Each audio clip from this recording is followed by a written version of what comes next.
Good morning students. આજે આપણે standard 10th Gujarati chapter number 5 શ્વેત ક્રાંતિના પ્રણેતાઓ વિશે અભ્યાસ કરીશું. આ પાઠનો સાહિત્ય પ્રકાર છે રેખાચિત્ર અને તેના આલેખક છે રમેશચંદ્ર ડી પંડ્યા. તો વિદ્યાર્થી મિત્રો, આ પાઠ અમૂલ ડેરીની સ્થાપના પાછળ જે મુખ્ય 3 વ્યક્તિઓ રહેલા છે તેના પર આધારિત છે. તેમાં અમૂલ ડેરીના વિચાર બીજનું વાવેતર કરનાર જે વ્યક્તિ હતા તેનું નામ છે સરદાર વલ્લભભાઈ પટેલ. ત્યારબાદ આ ડેરીના સ્વપ્નદ્રષ્ટા જે હતા એનું નામ છે ત્રિભુવનદાસ પટેલ અને આ સ્વપ્નના શિલ્પી છે વર્ગીસ કુરિયન. તો વિદ્યાર્થી મિત્રો, આ પાઠનો આપણે પહેલાં સંક્ષિપ્ત પરિચય મેળવીએ. શ્વેત ક્રાંતિના પ્રણેતાઓ સંકલિત. અમૂલ ડેરીના સ્થાપક ત્રિભુવનદાસ પટેલ સ્વપ્નદ્રષ્ટા હતા. તો આણંદને અને સમગ્ર ગુજરાતને અમૂલ બ્રાન્ડ સ્વરૂપે વિશ્વના નકશા ઉપર પ્રસ્થાપિત કરનાર સ્વપ્નશિલ્પી હતા ડૉક્ટર વર્ગીસ કુરિયન. શ્વેત ક્રાંતિના આ બે પ્રણેતાઓએ 4 દાયકા સુધી સાથે કામ કરી દૂધ અને તેની બનાવટોના ક્ષેત્રમાં સહકારી અને ભાગીદારીની રચનાથી માત્ર ગુજરાત જ નહીં પરંતુ સમગ્ર ભારતના કરોડો ખેડૂતોને પગભર કર્યા. ખાસ કરીને મહિલાઓને સંગઠિત કરીને તેમણે અમૂલના પાયા દ્રઢ કર્યા. દૂધ ઉત્પાદન અને વેચાણના સહકારી માળખાનું નિર્માણ ત્રિભુવનદાસ પટેલે કર્યું તો ડૉક્ટર કુરિયને તેને કાર્યાન્વિત કરી દેશ સમક્ષ એક ઉદાહરણ રજૂ કર્યું. ત્રિભુવનદાસ અને ડૉક્ટર કુરિયનની પ્રતિભાના અનેક અંશો જેવા કે કાર્યદક્ષતા, સંગઠન ક્ષમતા, સેવાપરાયણતા, સંવેદનશીલતા માર્મિક પ્રસંગો દ્વારા ઉપસી આવે છે. આ ચરિત્ર સૌ કોઈ માટે પ્રેરણારૂપ છે. તો વિદ્યાર્થી મિત્રો, હવે આપણે અમૂલ ડેરી પર કે એની કાર્યરચના પર આધારિત એક વિડીયો જોઈ તેના કાર્યોથી આપણે માહિતગાર થઈએ. दोस्तों, डेयरी प्रोडक्शन के सेगमेंट में अमूल को कौन नहीं जानता। वर्तमान में अमूल की कुल कीमत 50,000 करोड़ रुपए है। गुजरात से शुरू हुई मिल्क प्रोडक्ट्स की इस कंपनी के उत्पाद आज 60 से भी ज्यादा देशों में बिकते हैं। भारत में ही हर दिन अमूल की 2.5 करोड़ से भी ज्यादा दूध की थैलियां और 15 लाख से ज्यादा टेट्रा पैक बिकते हैं। आप भी अगर किसी शहर या कस्बे में रहते हैं तो मुमकिन है कि आपके घर भी अमूल की ये जानी पहचानी थैली रोज सुबह पहुंचती होगी। लेकिन दोस्तों, क्या कभी आपने ये सोचा है कि ये दूध देश के अलग अलग किसानों के घरों से अमूल मिल्क प्लांट और फिर आपके घर तक का सफर कैसे तय करता है? नहीं जानते तो इस वीडियो को अंत तक देखें, क्योंकि आज हम आपको बताएंगे कि अमूल मिल्क कैसे बनता है। नमस्कार और स्वागत है आप सभी का द मिस्टिक आइलैंड पर एक बार फिर।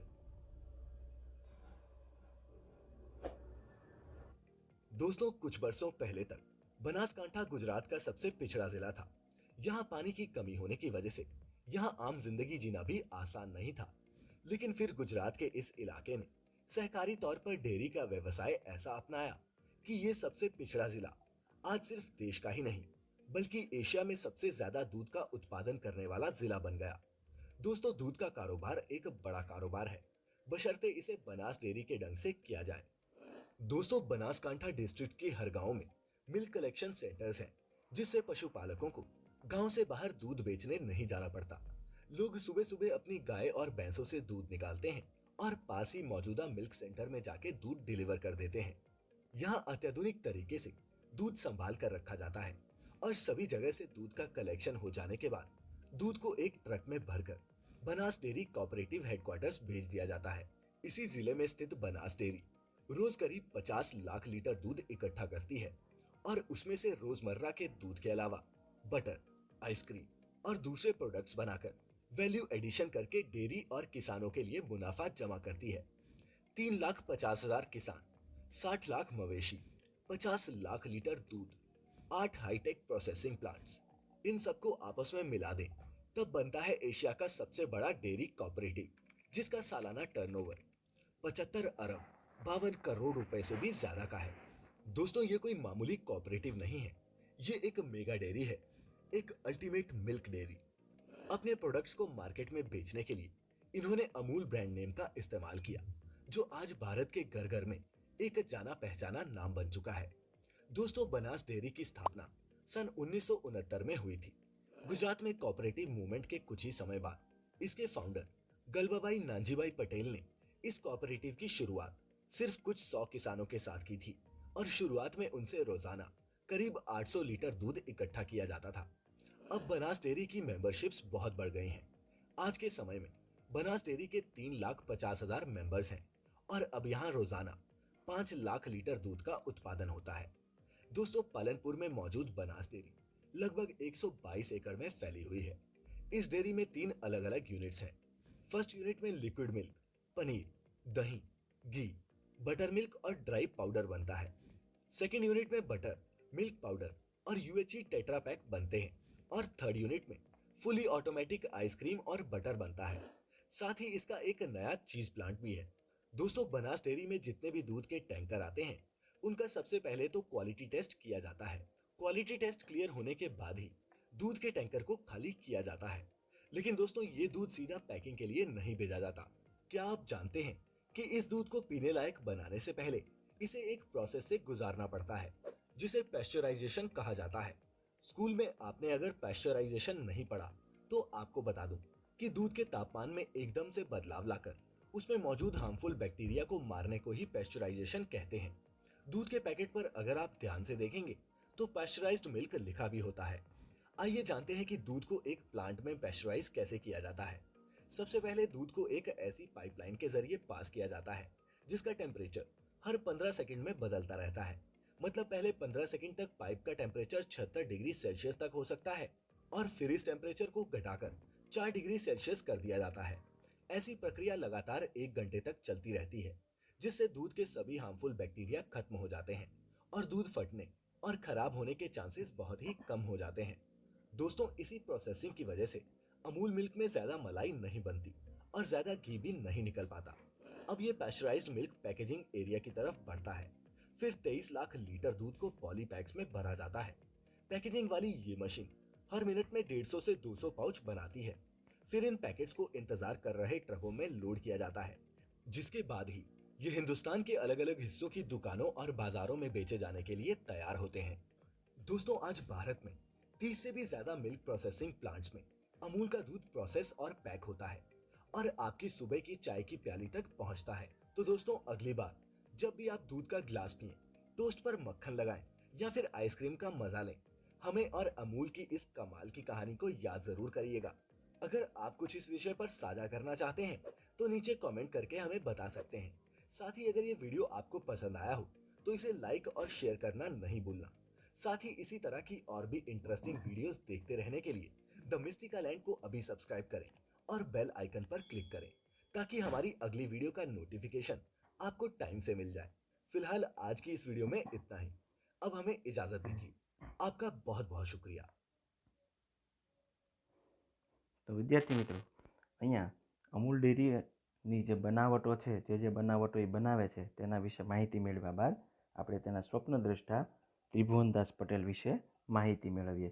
તો ત્રિભુવનદાસ પટેલ દર શનિવારે સવારની શાળા હોય, સૌ ભાઈબંધો તળાવ પાસેના હનુમાનજીના મંદિરે ભેગા થઈએ. કિશોરાવસ્થામાં સહજ મોજ મજા કરવી અને આનંદ મસ્તીમાં દિવસો પસાર કરવાનું ધ્યેય હોય. ભેગા મળી ક્યારેક રેવડી ખાતા કે ચવાણું ઝાપટતા, પરંતુ એક વખત નક્કી કર્યું કે બધા મિત્રોએ વારાફરતી ઓછામાં ઓછું એકવાર તો કોઈ એક વિષય પર કશુંક લખવું અને બધા વચ્ચે વાંચવું. એ પ્રમાણે મારો વારો આવ્યો, એટલે કે ત્રિભુવનદાસ પટેલનો વારો આવ્યો. શું કરવું તે અંગે મનમાં મૂંઝવણ ચાલતી હતી. મારા કાકાના દીકરા પાસેથી તે અરસામાં એક ચોપડી લાવેલો.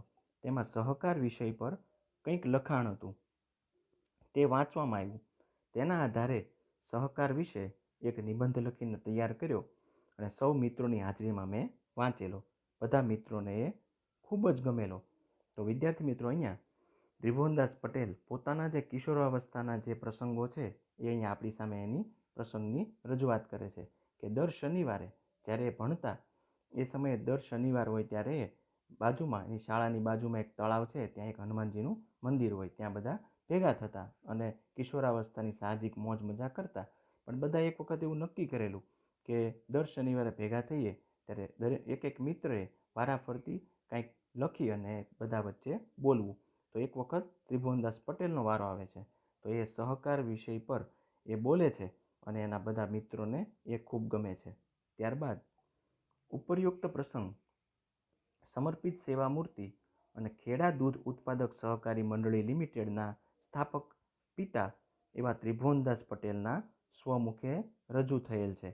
વિશ્વભરમાં આજે જેનું નામ પ્રચલિત બન્યું છે અને અમૂલ મોડેલ તરીકે સમગ્ર ભારતમાં જેનો સ્વીકાર કરવામાં આવ્યો છે, તે અમૂલ ડેરીના સ્વપ્નદ્રષ્ટા ત્રિભુવનદાસ પટેલનો જન્મ આણંદમાં 22/10/1903 પિતા કિશીભાઈ પટેલને ત્યાં થયો હતો.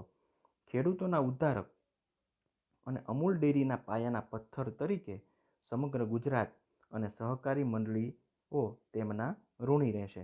તો વિદ્યાર્થી મિત્રો, અહીંયા આ પ્રસંગ છે એ ખેડા દૂધ ઉત્પાદક સહકારી મંડળી લિમિટેડના જે સ્થાપક પિતા એવા જે ત્રિભુવનદાસ પટેલના સ્વમુખે કે આ જે પ્રસંગ છે એને પોતે જ વર્ણવેલો છે એવો પ્રસંગ છે. તો અમૂલ મોડેલ તરીકે સમગ્ર ભારતમાં જેને સ્વીકાર કરવામાં આવ્યો છે એવી ડેરીના સ્વપ્નદ્રષ્ટા આ ત્રિભુવનદાસ પટેલ છે. અને એમનો જન્મ છે એની તારીખ આપણે ખાસ યાદ રાખવી જોઈએ કે 22/10/1903 પિતા કિશીભાઈ પટેલને ત્યાં એમનો જન્મ થયેલો. અને અમૂલ ડેરીના એક પાયાના પથ્થર તરીકે એમને અમૂલ ડેરી છે એ સદાયને માટે ઋણી રહેશે. ગુજરાત વિદ્યાપીઠમાં વિદ્યાર્થી જીવનમાં જ ગાંધીજી અને સરદાર વલ્લભભાઈના વિચારોથી પ્રભાવિત થઈ તેઓ આઝાદીની ચળવળમાં જોડાયા. પરિણામે ઈસવીસન 1930માં મીઠાના સત્યાગ્રહ નિમિત્તે અને ઈસવીસન 1940-41માં સત્યાગ્રહ માટે તેમને જેલવાસ પણ ભોગવવો પડ્યો હતો. વલ્લભભાઈ પટેલના માર્ગદર્શન હેઠળ ઈસવીસન 1940માં ખેડા જિલ્લાના ખેડૂતો સાથે મળીને સહકારી મંડળીની સ્થાપના કરી.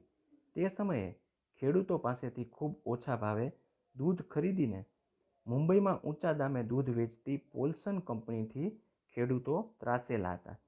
બધાએ ભેગા મળી ખેડા જિલ્લા દૂધ ઉત્પાદક સહકારી મંડળી લિમિટેડની શરૂઆત કરી. ઈસવીસન 1950થી ડૉક્ટર વર્ગીસ કુરિયનનો સાથ મળતા બંનેની જુગલબંધી જામી અને અમૂલ ડેરીનો વિકાસ હરણફાળે વિસ્તર્યો. તો અહીંયા વિદ્યાર્થી મિત્રો, જ્યારે ત્રિભુવનદાસ પટેલ કે એમણે અગાઉ જેલવાસ પણ ભોગવેલો અને સરદાર વલ્લભભાઈ પટેલ અને ગાંધીજી સાથે મળી અને આઝાદીની ચળવળમાં પણ એ જોડાયેલા. જ્યારે ખેડા દૂધ ઉત્પાદક સહકારી મંડળીની સ્થાપના કરી એ અગાઉ પોલ્સન નામની જે કંપની હતી એ ખેડૂતો પાસેથી ઓછા દામે દૂધ ખરીદતી અને બહાર છે એ વધુ પૈસા આપી અને દૂધ વેચતી. તો પરિણામે ખેડૂતોને કશો ફાયદો થતો નહીં. તો આવી પરિસ્થિતિમાં ત્રિભુવનદાસ પટેલે ખેડા દૂધ ઉત્પાદક સહકારી મંડળી લિમિટેડની સ્થાપના કરી અને આ રીતે એની સાથે ડૉક્ટર વર્ગીસ કુરિયન પણ ભળ્યા અને બંનેની જુગલબંધી એટલે કે બંનેએ મળી અને અમૂલ ડેરીનો વિકાસ છે હરણફાળે વિસ્તાર્યો. સહકારી મંડળીની સ્થાપના અંગેના વિચાર બીજનું વાવેતર કરનાર સરદાર વલ્લભભાઈ પટેલ હતા. તેના સ્વપ્નદ્રષ્ટા હતા ત્રિભુવનદાસ પટેલ અને તે સ્વપ્નના શિલ્પી હતા ડૉક્ટર વર્ગીસ કુરિયન. તો વિદ્યાર્થીઓ, અહીંયા આપણે 3 નામ છે એ ખાસ યાદ રાખશું. આ વર્ષની એટલે કે ગયા વર્ષની જે માર્ચ 2019ની જે પરીક્ષા ગઈ એમાં ખાસ આ પ્રશ્ન પૂછાયેલો કે વિચાર બીજનું વાવેતર કરનાર કોણ હતું? તો એ હતા સરદાર વલ્લભભાઈ પટેલ. તો આ નામ આપણે ખાસ યાદ રાખશું. તો વિચાર બીજનું વાવેતર કરનાર વલ્લભભાઈ પટેલ હતા, સ્વપ્નદ્રષ્ટા હતા ત્રિભુવનદાસ પટેલ અને સ્વપ્નના શિલ્પી હતા એ વર્ગીસ કુરિયન. તો આ બંને વ્યક્તિએ લગભગ 4 દાયકાઓ સુધી, દાયકો એટલે કે 10 વર્ષનો ગાળો, તો આ બંનેએ ત્રિભુવનદાસ પટેલે અને વર્ગીસ કુરિયને 4 દાયકા એટલે કે 40 વર્ષ સુધી બંનેએ ખભે ખભો મિલાવી અમૂલ બ્રાન્ડને સમગ્ર વિશ્વમાં પ્રસિદ્ધિ અપાવી. ત્રિભુવનદાસ 3 જૂન 1994માં 91 વર્ષની વયે અવસાન પામ્યા. ત્યાં સુધી વિવિધ સહકારી ક્ષેત્રોમાં એકાધિક હોદ્દા ઉપર કાર્યરત રહ્યા. તો મિત્રો, અહીંયા 1994માં 91 વર્ષની વયે ત્રિભુવનદાસ પટેલ છે મૃત્યુ પામ્યા હતા. એ આપણે તારીખ છે અને એની ઉંમર છે ખાસ યાદ રાખવી પડશે. તો અહીંયા એ જ્યારે મૃત્યુ પામ્યા એ વખતે વિવિધ સહકારી જે ક્ષેત્રો છે એની અંદર એકાધિક હોદ્દા ઉપર એ કાર્યરત હતા. ત્રિભુવનદાસે કોમ્યુનિટી લીડરશિપ માટે ફિલિપાઇન્સનો રેમન મેક્સેસ એવોર્ડ આપવામાં આવ્યો. ઈસવીસન 1964માં ભારત સરકાર તરફથી પદ્મભૂષણ એવોર્ડ પણ આપવામાં આવ્યો. આ ઉપરાંત નાના મોટા અનેક એવોર્ડ માન સન્માન અને હોદ્દાઓ તેમને તેમની સેવાકીય પ્રવૃત્તિઓ માટે મળ્યા હતા. તો મિત્રો અહીંયા ત્રિભુવનદાસ કોમ્યુનિટી લીડરશિપ માટે એમને ફિલિપાઇન્સનો રોમન મેક્સેસ એવોર્ડ છે એ પણ આપવામાં આવેલો અને ઈસવીસન 1964માં ભારત સરકાર દ્વારા પદ્મભૂષણ એવોર્ડ પણ એમને મળેલો. આ ઉપરાંત નાના મોટા અનેક એવોર્ડથી એમને સન્માનિત કરવામાં આવેલા. ઈસવીસન 1971માં અમૂલ ડેરીના અધ્યક્ષ સ્થાનેથી સ્વૈચ્છિક નિવૃત્તિ લીધી ત્યારે પ્રચંડ લોકાદર સાંપડ્યો. દરેક સભ્યે પોતાની ઈચ્છાથી એક રૂપિયો એકત્ર કરી 6,80,000 રૂપિયાની થેલી ભેટ ધરી. જનકલ્યાણ પ્રવૃત્તિમાં હંમેશા રસ રુચિ ધરાવનાર ત્રિભુવનદાસે અને તેમના ધર્મપત્ની મણિબહેને ગ્રામજનો માટે શક્ય એટલું સેવા કાર્ય કરવાની પ્રબળ ભાવનાને ચરિતાર્થ કરવાનો સંકલ્પ કર્યો. ઢળતી વયે ચિરંજીવ યશ અપાવે તેવી એક કાર્ય યોજનાનો પોતાને મળેલી ભેટની મોટી રકમથી શુભારંભ કર્યો.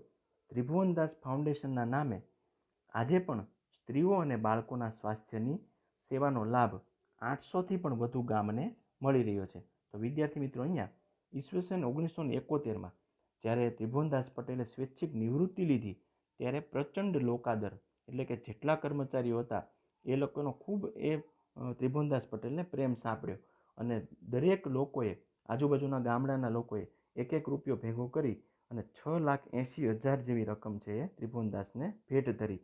પણ ત્રિભુવનદાસ પટેલ કે જે સેવાકીય પ્રવૃત્તિમાં પહેલેથી જ રસ દાખવતા એવા ત્રિભુવનદાસ પટેલે અને તેમના ધર્મપત્નીએ આ જે રકમ છે એનું ત્રિભુવન ફાઉન્ડેશન નામનું એક ફાઉન્ડેશન ઊભું કરી અને આજ લગભગ 800થી વધુ ગામ છે એને આનો લાભ મળી રહ્યો છે. એને ફાઉન્ડેશન બનાવી અને તમામ રકમ છે એ ટ્રસ્ટની અંદર ભેળવી અને 800થી વધુ ગામને કંઈક સહાય મળે એવી રચના કરી. શ્વેત ક્રાંતિના પ્રણેતા અને સહકારી મંડળીના સ્વપ્નદ્રષ્ટા તરીકે આજે પણ ત્રિભુવનદાસ પટેલ પોતાના સેવાકીય કાર્યો થકી ગુજરાતના ખેડૂતોના હૃદયમાં આદરણીય સ્થાન ધરાવે છે. વિના સહકાર નહીં ઉદ્ધારની ઉક્તિને તેમણે પોતાના જીવનશૈલી તેમજ કાર્યપ્રણાલીથી સાર્થક કરી બતાવીએ છીએ. તો વિદ્યાર્થી મિત્રો, શ્વેત ક્રાંતિના પ્રણેતા, તો જે આ દૂધની અંદર કે દૂધની જે ક્રાંતિ છે, સફેદ ક્રાંતિ જેને કહી શકાય, એના પ્રણેતા સહકારી મંડળીના સ્વપ્નદ્રષ્ટા કે જે ત્રિભુવનદાસ પટેલ હતા, એણે પોતાની સેવાકીય પ્રવૃત્તિઓ દ્વારા ગુજરાતના જે ખેડૂતો છે એમાં આદરણીય સ્થાન પોતે મેળવ્યું છે. અને એમની એક ઉક્તિ હતી કે વિના સહકાર નહીં ઉદ્ધાર. એમનું એક સૂત્ર હતું કે વિના સહકાર નહીં ઉદ્ધાર. આ ઉક્તિ તેમણે પોતાના જીવનમાં ઉતારેલી. તો વિદ્યાર્થી મિત્રો, આ રીતે ત્રિભુવનદાસ પટેલે પોતાના સખત પુરુષાર્થ દ્વારા અમૂલ ડેરીના વિકાસમાં પોતાનું મહત્ત્વનું યોગદાન આપ્યું છે. હવે ડૉક્ટર વર્ગીસ કુરિયન વિશે આપણે પાર્ટ નંબર 2માં અભ્યાસ કરીશું. આભાર.